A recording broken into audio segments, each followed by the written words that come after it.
Thank you for tuning in to another episode of the Collision Vision driven by Auto Body News. As always, I'm your host, Cole Stramberg.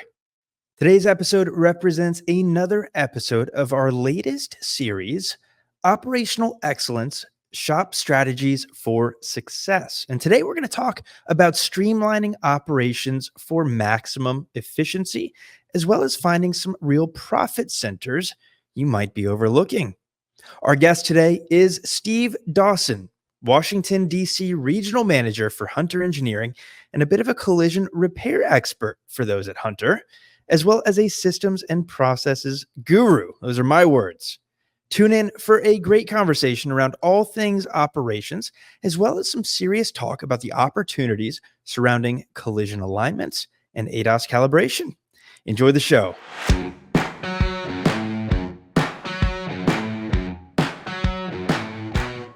This episode is sponsored by Hunter Engineering. At Hunter Engineering, the theme behind all their products is do it right, do it once. So when you're doing alignments, the time to find hidden damage is before you start, not after. The workflow for Hunter's collision alignment system surfaces the trouble right up front by providing 5 additional collision-specific measurements, like toe out on turn, maximum steer, and ride height, to find the problems right away. It's all about efficiency, so find the damage before it finds you. To learn more about Hunter's collision alignment system, visit hunter.com. Enjoy the show. Steve Dawson, thank you for joining us here on the Collision Vision. Thanks for having me. Pleasure being with you today. Looking forward to an awesome conversation. Gave the audience a little bit of information about you at the top of the show, but I barely scratched the surface. Please introduce yourself in your own words. So I'm Steve Dawson with Hunter Engineering Company, and Hunter is the leader in wheel service and alignment equipment across the country, working heavily in the collision industry. And that's really been one of our focus with the alignment processes as well as the ADS processes. So I'm glad to be on the show and be able to share a few of the things that we've been working on at Hunter and how it can impact the industry. Fantastic. I mentioned in our pre-show call that this is full circle for me. In a past life, my family's business was a Hunter distributor. So a world that I know a little bit about, certainly not anywhere to your level. So looking forward to diving in. Before we do that, though, I want to talk at a high level. So much of when we talk about different types of equipment, we talk about profit centers. And what are some common profit centers that collision repair centers might overlook? The big thing on in today's market is alignment, and then the ADS calibrations. Probably one of the most common missed ones too is just the wheels and tire part of the business. In a lot of the cases, shops were notoriously in the past have sent the wheels and tires out to be mounted. So when a rim gets cracked or damaged, they're just sending it out to be done, and it's really a significant profit center for that shop to be able to do it themselves, along with the wheel alignment. And the super profitable area right now is the ADS calibrations. A popular topic, no doubt. And without getting kind of too in the weeds, can you share any kind of profitability metrics that would highlight the importance of shop owners in identifying and focusing perhaps on some of those profit centers? So it really is where the major part of the profit comes from. A collision center is kind of the inverse of doing the repair, but rather than subbing it out, losing that profit, and as well having increased cost because of transporting a car or parts from one place to another, doing that process as part of the estimating process, the repair planning process of it, identifying those damaged components, bent components right off the bat, they end up really driving the profitability and really end up becoming a huge driver in reducing cycle time and things. But the profit comes from getting into those services that you're currently subletting out to a dealership or to a mobile person, that sort of thing.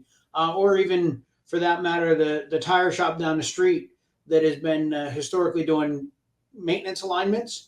And now you're asking them to do collision alignments. Very, very good. Yeah, big difference too, I think, in terms of typical RO, typical profitability. But we always talk here regularly about the ADAS calibration component. I know we're going to dive a little bit deeper into that here later in our conversation, but obviously uniquely profitable, I think, in this space. I've always heard as well from Hunter folks and others that alignments, while low dollar amount from a profitability standpoint, are one of, if not the most profitable components of a dealer service department. And so certainly some opportunity there for collision repair providers as well. Something that we talked a fair bit about in our pre-show call is the importance of pre-scanning cars. Why is that something that's critical to do before starting those repairs? So the pre-scanning process, and we look at kind of two things with it. One, the pre-scanning process of running the computer, your scan tool through, identifying all of the modules and systems that are on the car, allows you to really identify all of those components that need to be recalibrated based on your repairs, what the car actually has. And there's some software programs to be out there to help it, but it's also identifying what you're going to need to do as you go through that process. So if you've got a pre-scan that's coming up with codes where you have an unresponsive radar module, things like that, you know that needs to be a part of that repair process. And the sooner we identify that it's an issue and we build a repair plan around it, the quicker we get the car done and out the door for the customer at the end of the repair process. Now, to you, it might seem self-explanatory, but dollars and cents matters a lot when you're talking to independent body shop owners, management, whoever it may be. How does pre-scanning benefit the repair process to the point of its bottom line? How can we make more money or talk ourselves into the ROI of investing and adding that as a process from a business standpoint? Well, the biggest part of that is, as a profit center, is that number one, the insurance companies, we're going to bill them for that. We're going to have all the appropriate printouts and things required of documentation, and bill that to the shop or to the insurance company for each of those repairs. So the billing of it alone is going to be your first point of being a part of the a part of that profitability. So we're going to not be doing this for free. We're going to be putting this on our estimates every step of the way. And not only are we going to do a pre-scan, we're also going to do some in-process scans as well, and making sure that we're billing for them appropriately. And that's usually one of the challenges that we see in a lot of collision centers, is they're not really clear on how do I bill it out? What do I have for documentation? So that's really a critical piece to make sure that whatever provider you're using when it comes to pre-scanning the computer system, number one, you're getting every module. So not all tools are the same. OEM tools are going to be the tool that's going to get to every module. So you want to have all of the module information pulled down for it. And then again, kind of the other side of the profitability is we've identified what we need in the beginning. So at the same time that we're ordering the fender and the hood and all of those, we're also ordering those electronic components that we've identified within our pre-scan that were damaged in the collision. See, even without the possibility of getting paid for it, it seems like there are some efficiencies that are picked up throughout the process that might have an ROI on its own. But to clarify, are you saying from an insurance perspective, there's successful operators kind of getting paid for that pre-scan process if documented correctly, or how does that how do you view that? Yeah, and it is a very common practice to be getting paid for those pre-scans. There's some different established numbers and things depending on the insurance companies. But it's basically, that's something that as long as you're providing the documentation, you have all of the information for that pre-scan to be able to show it, you're able to put that on line items on the estimate and make sure that you're getting compensated for doing that. And again, doing the same thing on your in-process scans. So it's really about having all of the documentation, adding it right into your estimate. And no matter if you're using Nexius or CCC or Mitchell, you're going into those systems, and almost all of them today have a pre-scan function or a pre-scan opcode, let's say, in their system to be able to add that line to the estimate. And we want to make sure that we're doing that on every car as they're coming in the door, because all of these systems are so integrated with each other. Something that is a minor, maybe a camera or an ultrasonic sensor in the bumper that's damaged may have an impact on 3 or 4 other systems. So by identifying that early on, again, to your point of the efficiencies down the line, it really saves you a lot in the end of the repair, so that you're not getting to the last day. You want to deliver it to the customer, and then, we found that there's a couple other computer problems that we got to order some more parts with, do diagnostic repair, that sort of thing. Fantastic. No, understood. As a former equipment distributor, I always appreciated I guess we'll call it the consultative approach of equipment providers, paint jobbers, whoever it may be. There's a level of extra service consultation to help improve business from a pre-planning and pre-scanning perspective. Are there any examples or case studies where you've seen significantly improved repair outcomes, keeping in mind that, when I think of that consultative equipment relationship, very few names out there are better regarded than Hunter?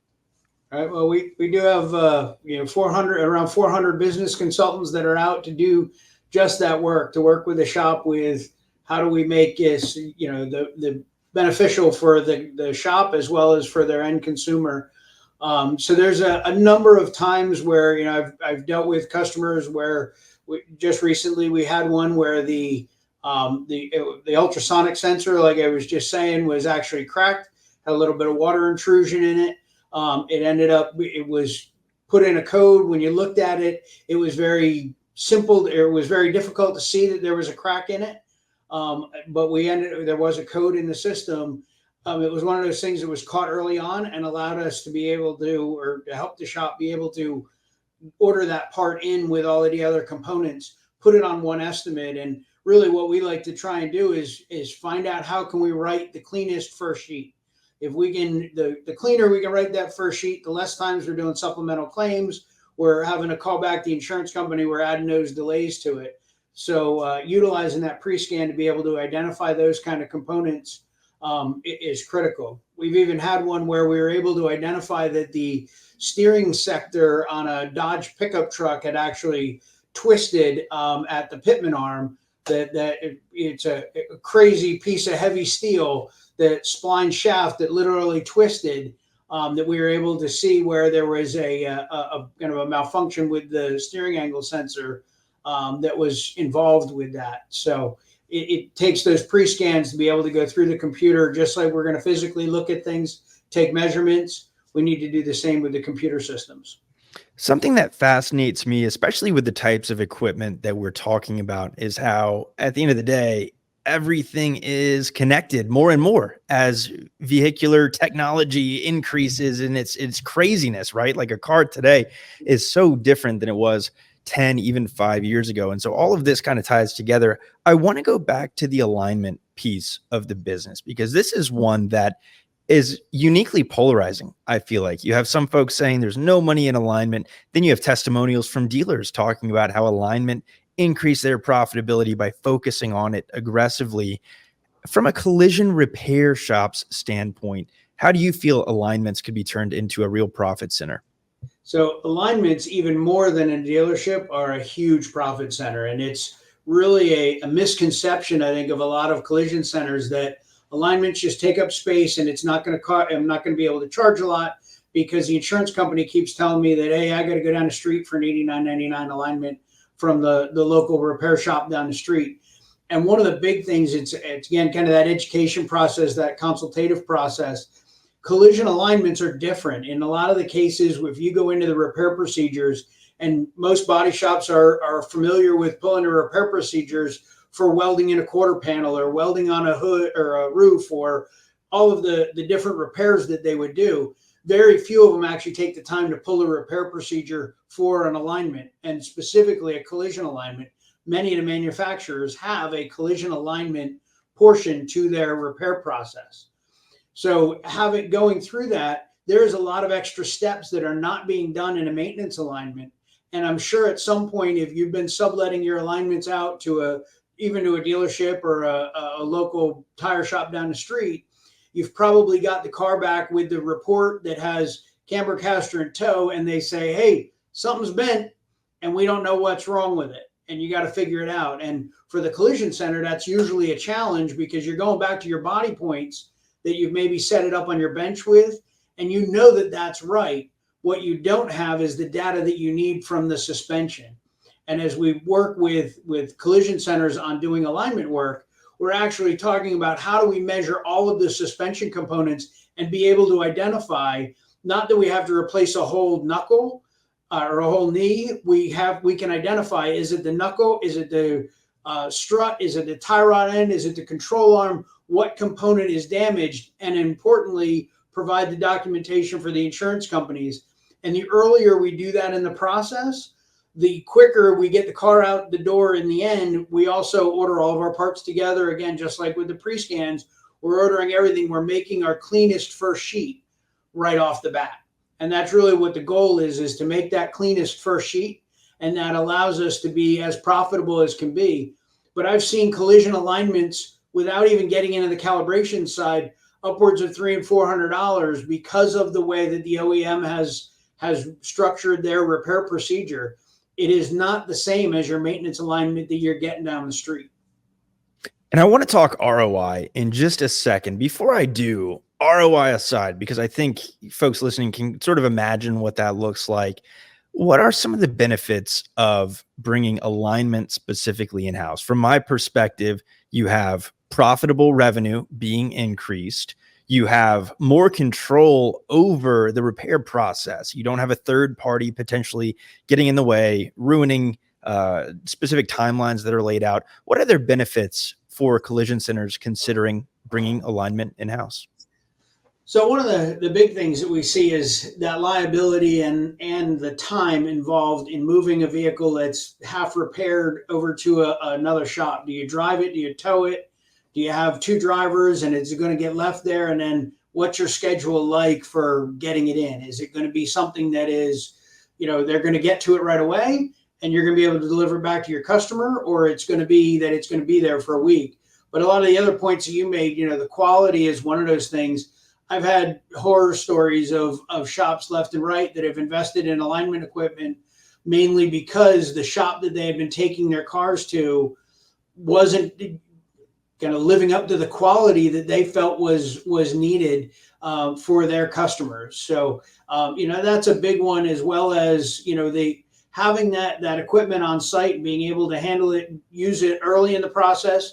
And then again, at the final part of the process, for doing a final alignment is a critical driver in it. And, as we talk about, profit centers and cost with it, in the what we're seeing with a lot of the collision centers is when they're asking the insurance companies or submitting on the estimate a pre-alignment assessment or pre-repair assessment of the alignment, they're actually getting paid to do that as well. So, and if it's a car that's got a small fender hit, and they do a pre-alignment assessment and the alignment is great, they're probably still going to have an ADS calibration that's going to require that alignment. Well, now they have an alignment printout that confirms that, yep, my alignment's good. I'm ready to go right into calibration next. For those other, so the insurance companies really kind of save that full alignment at the end because they have that pre-alignment assessment. But when we're putting that car back together and we've replaced components, it's critical that we bring that car back like it was from OE, not that we're just concerned about tire wear and things with the expectation that that car has still been assembled the same way it was from the factory. And the tie-in between alignments and ADAS is really interesting. And another piece of the whole equation that it does make sense for body shops to consider bringing alignment in-house from an ROI perspective. You talk about that collision alignment being substantially different, potentially more intensive than your standard maintenance alignment. We talk about that dollar amount potentially being higher. Are there any standard metrics for alignment profitability, and then deeper for collision alignment profitability that you might be able to share? So, every vehicle is a little bit different. And I think one of the biggest opportunities that we see is that CCC and Nexius do a great job with putting alignments in their system with a book time for a mechanical time. And what we find is that very few shops actually go by that time. And the reality is that time pays you quite well. And then when we look at some of the add-ons that are required for specific vehicles, if it's a matter of a fuel tank level, that's a critical piece and that sort of thing. But there's a good number of, I would say the average is somewhere around 2.3, 2.5 hours that we're seeing in CCC for a collision alignment, with handling a lot of those extra items. And it's just one of those areas where you could drive a huge amount of ROI just by looking at CCC or Nexius or Mitchell and seeing what's the book time for that car to do an alignment. You're going to see, the lowest car that I've found so far was 1.6 hours to do an alignment in that book time through the systems. That's a pretty sizable amount of time when you figure that against your mechanical rate. That's a sizable amount of income for that alignment. And then we usually look at, doing half of an alignment. When we look at the P pages for an alignment, about half of what's in those P pages we're going to do, because we're not making adjustments on that pre-alignment or pre-repair alignment assessment. So that's going to be one of those things where you'd look at that and say, all right, about half of the alignment time, putting the targets on, compensating the wheels, making sure that getting all of our readings and that sort of thing. The only thing we're really bypassing is the adjustments. So again, it's about half of that book time we would expect to be an alignment. So when you're looking at that pre-alignment assessment, let's say at the low end of 1.6, you got 0.8 for an alignment assessment. Turns out that it has a bent component, or it is out of alignment, or you're going to be removing, a subframe, or you're going to be removing a strut in that process, which is going to require that alignment afterwards. Now you're talking about an additional 1.6 post repair to do that alignment, that final alignment, plus any of the other things that the OEMs have. And we do have some guides that we've built from feedback from collision centers all across the country about different add-ons that would be the right amount of, what kind of things to look for. One of the big ones that I see when it comes to just wheel service in general, when I show people that worksheet that we have, they'll see the TPMS sensors, and they'll all tell me, every time we're programming a TPMS sensor, but we're never putting it on an estimate. We're never really documenting what we did with it. We just know that we got to do that so that the light goes out when a customer takes the car. That's another one of those areas where it's a couple tenths here, a couple tenths there, really adds up and makes it a hugely profitable, corner of the shop. Man, anybody who's listening to this episode at the front, listen to the Hunter ad, essentially, right? Saying, do it right, do it once. And doing it right, number one, most important thing we're doing in a shop. Doing it once is talking efficiency, it's talking profitability and cycle time, right? And so to that, we've talked about pre-scanning. I want to talk about pre-planning and mapping out the repair to try to optimize and create a cycle time that is as quick and most efficient as possible.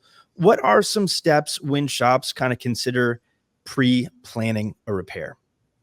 Well, it's, the first thing is to look at how are you structured in your shop? Are you doing estimates and then you're doing repair planning?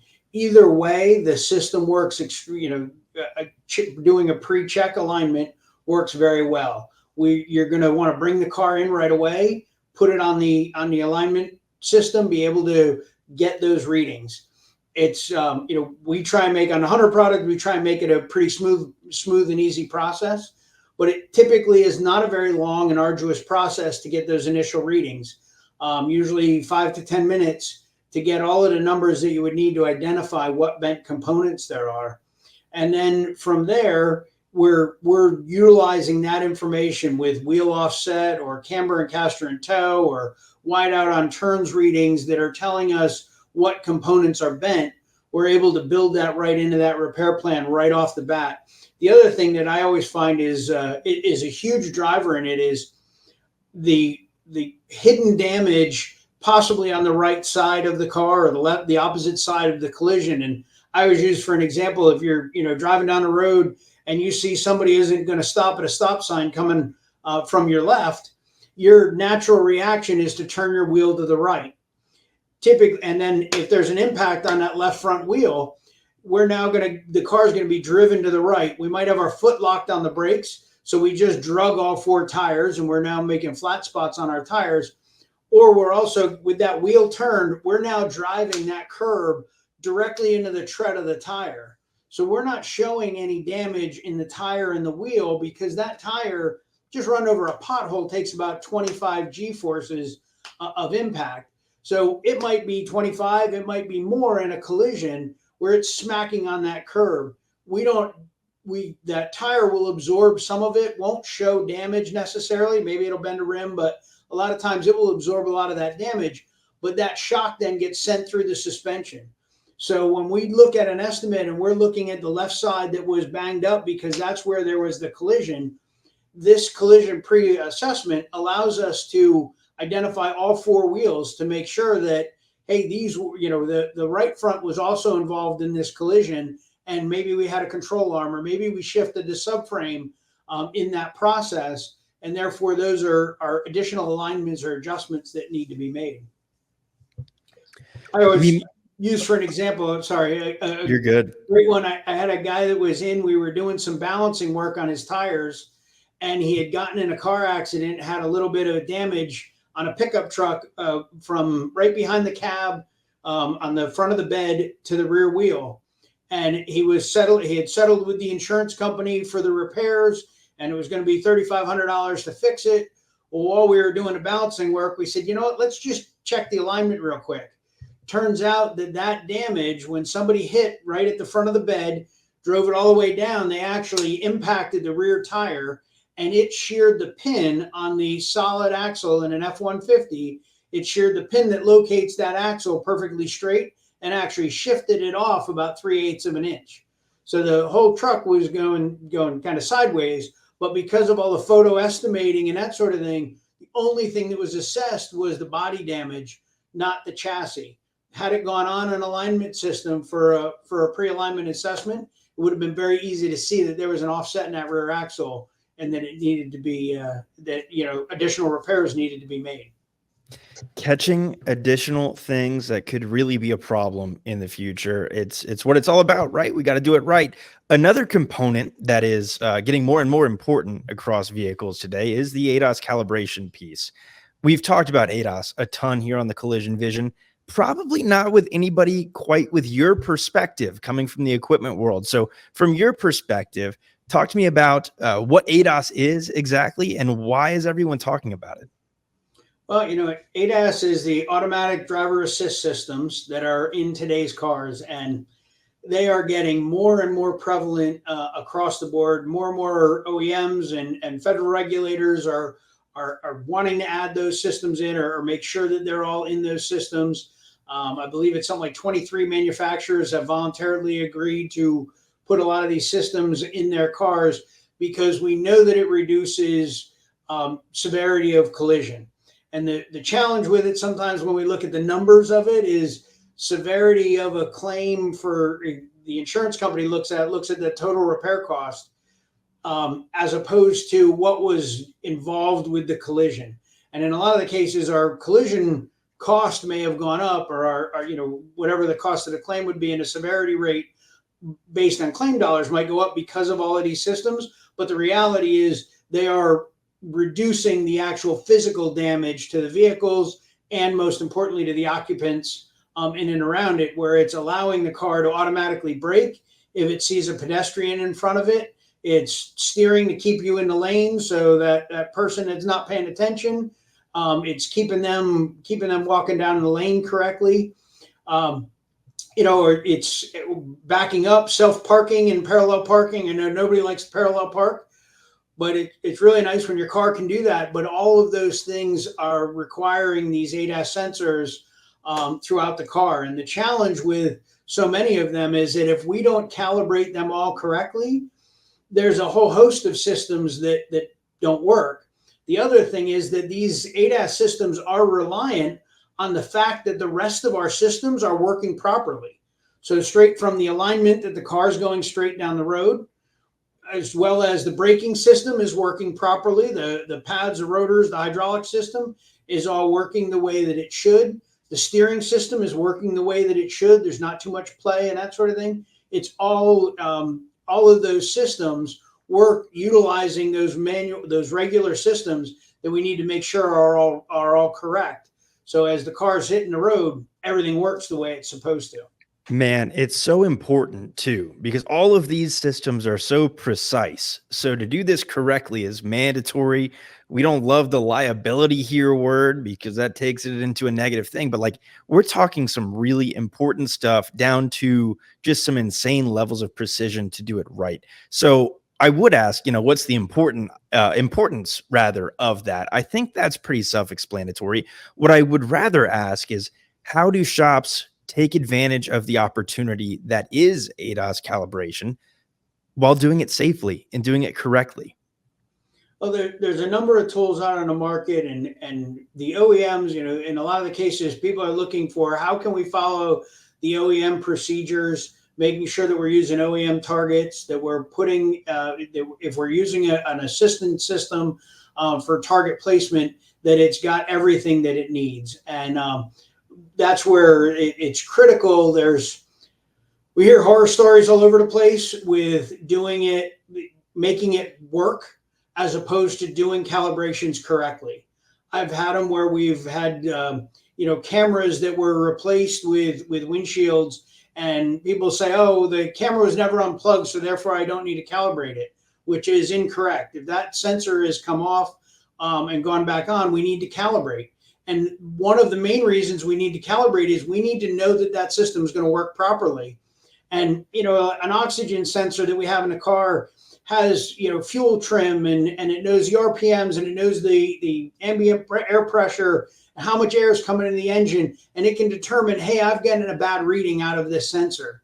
An ADAS sensor, a radar, or a camera, it can find out if it's communicating to the computer, but it can't tell if it's looking at the right thing until it has that target placed at that known distance, square and center to the car, just as the OEM had done. The right height, the right distance out, and anything we do off of that is really not calibrating the car correctly to operate the way that it should. And it needs to have that, whatever the OEM has put into place, it needs to work that way. And I've had times where I've been with shops that, like you said, that had camera replaced after a windshield, or camera put back in after a windshield was replaced. And as they plugged it back in, there's 6 or 7 little clips for it to push into. They didn't get it into one corner of it. They go to calibrate it and it keeps failing calibration. And it wasn't until they rechecked to make sure that it was seated properly that sure enough, it clicks in all the way and now it calibrates. If they had gone through that process and just winged it, that camera would now be looking either high or low. And in a lot of the cases, I like to refer to like 3rd grade art class where we drew that perspective down the street and how things change as you go further away from it. When you're looking at these ADAS cameras, if the car isn't aligned and it's off a little bit in the front, it's kind of dog tracking a little bit, maybe not visible to the human eye, but enough to move the camera over. When you're talking at 200 or 300 yards, you could be 3, 4, 5, 6 feet off of the center of the road. So you're not seeing what you need to see, or you're seeing what you shouldn't be seeing. Same kind of thing up and down. If the back of the car is loaded with stuff and we go recalibrate it and we set its known 0 to that car being loaded and it's down 1/4 inch, 200 yards out in front of that car, that 1/4 inch becomes 6 feet high. And it's definitely alters the way that those systems work. And we've heard where cars have had automatic braking engage because they catch an overpass of a bridge as the car's going under it and thinks that it's, an obstruction in the road. My mother has had a personal experience with a rear radar that wasn't done right, where she couldn't get out of her driveway because of the angle of the road and the fact that the camera or the radar wasn't angled correctly or wasn't calibrated correctly, it saw the road as an obstruction and wouldn't let her, automatic braking wouldn't let her get out of the garage until she disabled the system to do it. So it's creates a lot of issues. And on the liability side, this is not a whole lot different than if we replace 3 brake pads instead of doing all 4. We're responsible. If we're touching that car and we're fixing that car, we're responsible to make that operational the way that it's supposed to be operational. So by subletting it out to, somebody that's maybe doing it in their parking lot that maybe isn't on a level surface or is, not using OEM specifications, just trying to get it to pass so that the lights go out, is really setting ourselves up for that liability, where when we follow those OEM procedures, we don't have to worry about the fact that, did we do it right? We know that we did it right. And it's critical to have a tool that gives you the documentation, if it's through via photos or through actual readings of where those targets were placed. It's critical to have that documentation to ensure that what you're providing out to your customer is spot on. And if, God forbid, you got pulled into a lawsuit with it, you'd have some documents to say, this is why we know what we've done is correct. Some striking examples of the scale and the importance, that 1 millimeter making a huge impact when you spread it out 200 yards. And it goes to show the precision that's required to do this correctly. And you bring up a good point with that parking lot calibration or the not level floor, the bad lighting. Are there any kind of general rules of thumb for conditions for this? And from an equipment provider's perspective, has that evolved any? And do you expect that to evolve over time to make it a little more flexible on setting? That flexibility is more on the OEM side as to what they've got. And each OEM, some of them have a massive amount of space required. Some of them have a small amount of space. But there's a couple rules of thumb that you always want to be able to control your lighting. You don't want to have outside lighting, glares on windshields, that sort of thing. And not only will you get a bad calibration, but you may not get it to calibrate and have to calibrate it 3 or 4 times to finally get it right as the sun sets. And then you're really not sure that it's right. So having a space that you can control the lighting in is a critical place. And then either a place like your alignment rack or a floor that is a level floor that you can use for a positive surface is critical with it, or having a piece of equipment that identifies the level of the floor and make sure that it's putting those targets at that perfectly perpendicular to the car, square centered, and at the right level based on any floor variations for the car. But it's those are the 2 big ones that I think is the critical piece with it. And then there's some things that not everybody's going to be able to do in their shop. There's a few cars that just take a massive amount of space. That might be one of those things that the OEM has required their dealers to have that space to do it. And that might be the 1 or 2 that you have to send back to them to do it, to have the right space for it. Man, great to know. And you've been so generous with your time. I know you're busy. Looking in the background, you're at a training center for Hunter as we speak. One more question before we start to get into our takeaways and wrapping up to bring home this ADAS calibration conversation. And that is, you talk about profit centers. What's the kind of potential? How do you view and preach the profitability opportunity and the revenue opportunity that ADAS calibration represents? Well, right now, when you look at the OEM times for a lot of these, they are some sizable amount of times. When you have a car that has 4 or 5 calibrations per car, you could be talking about 6, 8, 10 hours of time. So it's huge that way.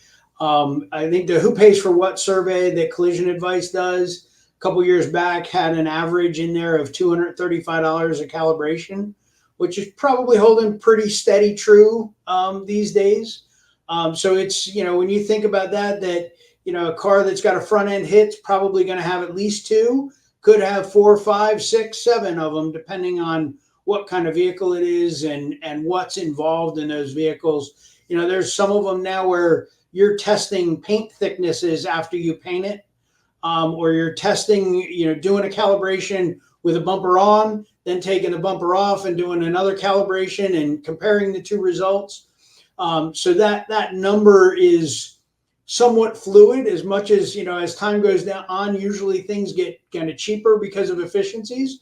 But the reality is the equipment has gotten so much more on the vehicles, has gotten so much more sensitive that it's requiring a lot of these extra steps. So I've seen cars go out with $1,800, $2,000 calibration bills with them, and some other ones that are closer to that 235 number for one or two simple ones. But it's it's a sizable investment, either in a tool to be able to get that target exactly where it needs to be and document where it is, make it kind of easier for the technician, or to go the old school way that most of the OEMs still allow for, where it's strings and plumb bobs. But that process is a 25-minute plus process per calibration. So when you're looking at being an ROI or being a profit center, what's the ROI on it? You're putting in a ton of labor in those systems. And a lot of the OEMs have gone to like a system like our Ultimate ADAS to be able to improve that efficiency for the technicians, because technicians are not easy to come by. So having a way to be able to have them do it right, know that it's right, confirm that it's right, and be able to get on to the next job is a critical factor. Absolutely, man. Really great stuff. And I think this is going to be a tough task because of what all we've talked about today. But as you know, we like to wrap up each episode of the Collision Vision with 3 key takeaways. From your perspective, what are those takeaways from our conversation today? So I think the biggest thing is pre-alignment checks, identifying your concerns early. It's a huge time saver in cycle time reduction. It gets you the cleanest first sheet. It's definitely one of the big drivers of why to have an alignment system in your building. The second one is taking on ADAS, taking on alignments, taking on pre-scans within your shop. You're not losing control of the car. You're having the car the entire time you're there, and that's a huge factor in customer satisfaction, in cycle time reduction, really making that process as smooth and as seamless for your customer as possible, so that the next time, God forbid, they get in another collision, you're the place they recommend, or when their friend or neighbor gets in it, they recommend it to you because you're able to keep your hands on it the whole time. And then the one misconception that we struggle with all the time is that your alignment bay and your calibration bay can be and will be your most lucrative bay in a collision center. When you look at the square footage and the income that you're going to generate out of that bay, it is it's definitely not something that is going to set you back. That it's a cost, and it's not going to have a lucrative end to it. Like I say, it will be some of your most cost-effective square footage in your shop if you're doing alignments and calibrations. And the Hunter reps are there to help you with how to set it up so that you can do it the most efficiently. And in a lot of the systems, it's a 5-minute training for even an estimator or somebody that maybe doesn't have a ton of automotive experience, to be able to get all the readings they need to really diagnose what's going on with the suspension and identify those items. Well, to that point, for anybody interested in learning more or connecting with you, where can they do that? The best place is to go to hunter.com. We have a nice collision center section that has all of our collision center tools and things with it. And with that, there's the local reps for your zip code. There's 400 of them, about 400 of them across the country. They'll come out. They may even have some equipment they can roll out and do a demo right in your shop and show you what it's capable of doing. That would be the best place to start. And any one of them you can ask to connect up with me, and I'd be happy to touch as well. And definitely for anybody that wants to connect on LinkedIn, I always post different articles, different things that are going on within the industry. Would suggest to jump on to LinkedIn, hit me with an in message, and I'm sure to connect up with you with all my contact info. And I work with the collision centers for Hunter all across the country, and I'd be happy to help no matter where anybody's at. Oh, fantastic. We'll be sure to include those links in the show notes to make that easy for our listeners. Steve Dawson, thank you so much for joining us today on the Collision Vision. Thank you very much, Cole. You have a good day. Thank you again to Steve Dawson of Hunter Engineering for joining us on today's episode. Profit and growth are two of my favorite things to talk about, and today brought both actionable advice and a different perspective on the opportunities out there for just that. With that, I wanted to reiterate Steve's 3 key takeaways, and those are: number 1, pre-alignment checks can identify concerns early and represent a huge time and cost saver for the shop, the customer, and the insurance company, not to mention there's a potential hidden profit center right there. Number 2, by bringing some of these things in-house that we talked about, alignments and calibrations, you're not losing control of the car and losing control of the quality repair and calibration. You are responsible for the repair, even if you sublet. So keeping services in-house let you control the quality. Lastly, the alignment and calibration bay may be your most lucrative bay in the entire shop. So something to consider. That is all for today's show. If you enjoyed it, please be sure to share us with your friends and hit that follow button wherever you enjoy your podcast, or on YouTube, where the Collision Vision lives in video form. Tune in next week for another episode in our Operational Excellence series. And as always, on behalf of the Auto Body News team and myself, thank you for coming along for the ride.